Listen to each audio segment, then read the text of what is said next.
Magandang araw mga kuano. So ngayong araw dahil umuwi tayo, may nangyari sa pamilya natin. So nagpunta naman tayo dito sa area ng iba para tulungan natin, no. So gagamitan natin ng GR3 Plus na scanner. So ang lalim na maabot niya is 30 feet, no. So depende yun sa paggamit, no. Kung marunong kang gumamit, maabot mo talaga yung 30 feet. Pero pag di ka marunong gumamit, ay wala talaga, hindi talaga makukuha yung item. So ang gamit niya ay isang baston na GR3 at isang cellphone. So pwede rin itong laptop, pwede rin itong iPad. Pero dahil available na siya sa cellphone, so i-connect mo lang with Bluetooth itong dalawang to.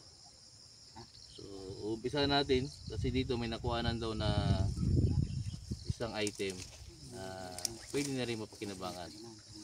So natabunan siya ng bumuhong lupa at hinintuan niya. So ngayon itutuloy natin kung mayroon ba sa ilalim. So ito mga kuwan, no?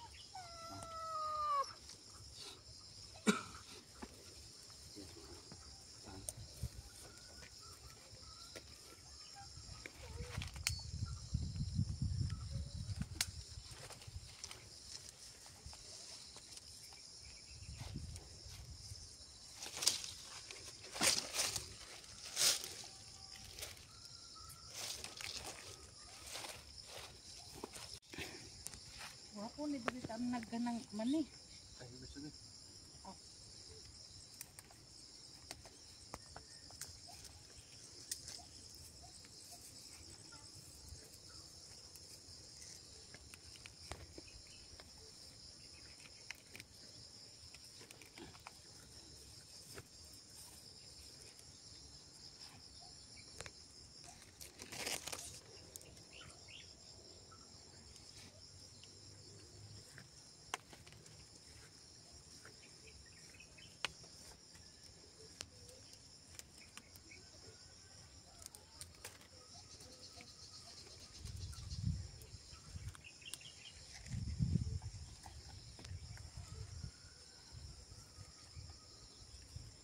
So ito mga kuha, kapag in-scan mo, hindi mo pwedeng galaw-galawin tong scanner mo. No? So stable siya. At kung saan saan nakaharap,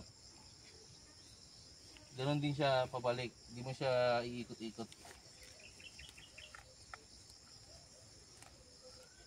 Hindi rin mo ito pwede angat-angat o ano.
Kasi yung ano, may butas siya sa ilalim.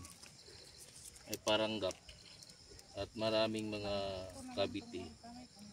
At saka may hit talaga siya, no? So titingnan natin dito. Ito yung magiging result niya.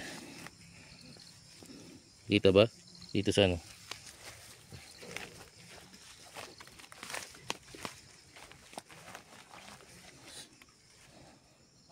Hindi makita dito. So ayan yung magiging result niya, no? May hit siya dito. Ito. Tsaka ito. Mayroon din dito. Pero mostly may kabitian dyan. So titingnan pa natin yan. Mamaya tingnan natin. Save pa yung sa tayo.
So, ready? Video. This is the result. So ito mga kuha, no, tingnan natin yung scanning natin kanina. So open na natin yung Conrad, no. Itong ano ng Conrad, no, icon niya. Tapos pupunta natin sa files. Yan. So hanapin natin yung first scanning natin kanina at saka yung second scanning. So yun. Ito. Okay. So ito yung first scanning makakuha, no? First scanning ay ito. So ayan yung heat, no? Ayan yung heat makakuha, oh. So kung makikita nyo, pwede natin tanggalin yung mga yung yellow na yan, yung kabitisin, yung mga nandyan na yung mga kumagay magnetic field, no? Saka yung nandyan yung sa mga pula na yan. So tanggalin muna natin yan. So mangyayari, yung heat lang yung may iwan. So pag tinanggal natin yan, tanggalin din natin yung green na yan, yan yung mga lupa na walang laman, no? Wala man lang kahit-hit, tanggalin natin. At yung blue at yung parang sky blue na to, ito naman yung mag-ano na parang may gap doon sa ilalim. Pag mahaba yan o malaki, yan ay isang tunnel. Pero pag ganyan, yan lang yung mga bato na may gap. Kung may awang ba, may mga bato na may awang, so yan yun, tanggalin natin yan. Ang may iwan, yung heat lang. Ayan yung heat, oh. So ibabalik natin yun para makita natin na maayos yan, no? Makakuha, para makita natin maayos. Pwede natin i-3D yan, no? I-3D natin. Ayan. So paano malalaman ang lalim yan, makakuha, no? So ito yung first scanning. So paano malalaman yung lalim? So pupunta tayo ngayon dito sa yung lupa, kung ano yung mayroon dyan sa lupa na yan. Siya ba ay isang natural, concrete, sandy, clay, low mineral, high mineral, stony, fresh water, ito, salty water, snow, pati itong frosty dirt, pati cool, no, mga ganyan. Pero yung lupa na yun, dahil ay pula at saka malagkit, yun ay tawag na frosty dirt. So pindutin natin yan, no? So pag napindot natin yan, babalik tayo dun sa 3D. So titingnan natin kung gaano ka lalim. Makikita natin dito mga kuha. Ayan, no, makikita ba? Ayan, focus natin, ha. Ayan, makikita natin na anong nakalagay. Anong nakalagay dyan? Tingnan natin ano nakalagay. Nakalagay is 3.9, no? 3.9 meter. So mahigit siya sa 10 feet. So pag itinidi natin makakuha, pali makikita natin yan ganyan. 3D na yan. So sa second scanning makakuha, inulit natin yan, no? So balik tayo dun sa may dito sa scanning na to, na-scan natin, dito na siya. Ito yung second scanning. So parang nilapit natin ngayon yung pag-scan natin. So nagbabago ito kasi malapit na nga siya. Ang dating 15 na hakbang, ginawa nating 10. So alamin natin kung gaano naman siya kalalim. So dirty, frosty dirt yung ano natin, yung ano ng lupa, yung parang nababasa ba, tapos namigas na mga lupa, no? Parang ganun kasi yung lupa doon. So ang maging lalim niya mga kuha ay hindi natin, ang maging lalim niya ay ano na 4.1, no? So mahigit na siya 12. So pag nasentro yan mga kuha, kasi medyo mataas yung isa, so medyo lalalim ba yan? Pero at least mayroon na kayong target na lalim na hukayin, kasi yan yung target ng scanner na may heat, no? So yan yung pagsukat nung lalim, no? So titignan natin kung talagang nakikita yung heat, tanggalin lang natin to. So ayan, nakikita talaga yung heat to. So pag i-3D natin yan mga kuha, kung naka 3D tayo, no, ayan yung heat to, makikita natin sa ilalim, ayan yung heat to. Ayan, nakikita siya doon sa ilalim, no, ayan, no.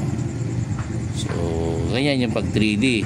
So ibabalik mo yan, tapos okay na yung pag-scan mo, no. So lahat ng green na yan, lahat ng nasa paligid niyan ay wala po siyang tinamaan na bakal, no, kasi heat yan ng bakal eh. Ang ginto ay bakal din.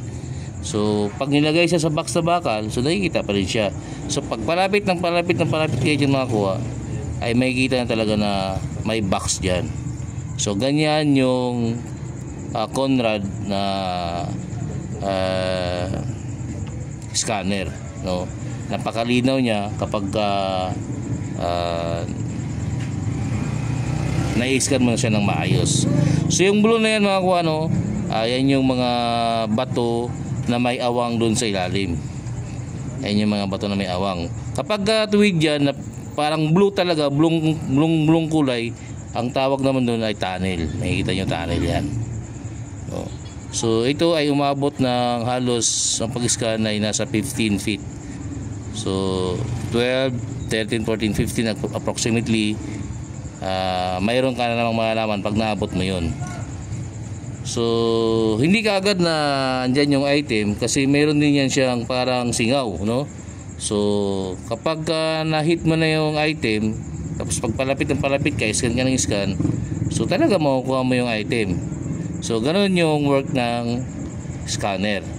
Yung locator naman makakuha, no, ay pang-locate yun. Ito naman ay pang-scan. So kailangan mag-partner yan, no. So ito yung Conrad scanner mga kuha. Ayos. So yun mga kuha, no, may nakita kaming heat. So ang gagawin namin, dali papatisdig tayo, tapos testing natin ulit kung ano yung heat ang nakita niya dun sa ilalim.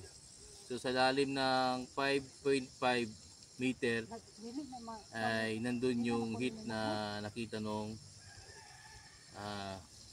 GR3 plus, no. So kung ma-prove namin na nagkaroon siya ng form sa ilalim, malamang patuloy na natin. So sa ngayon, test dig, tapos scan ulit. So para hindi mahulog itong lupa na ito, lalagyan ko ng kawayan para matusukan para hindi mahulog yung dito. So hukayin to, testing. So yung mga ano, tignan natin yung result nung na-scan namin. Doon sa payag kasi dito, masyadong mainit. Hindi mo makikita sa cellphone. So doon tayo sa malilim. Tara!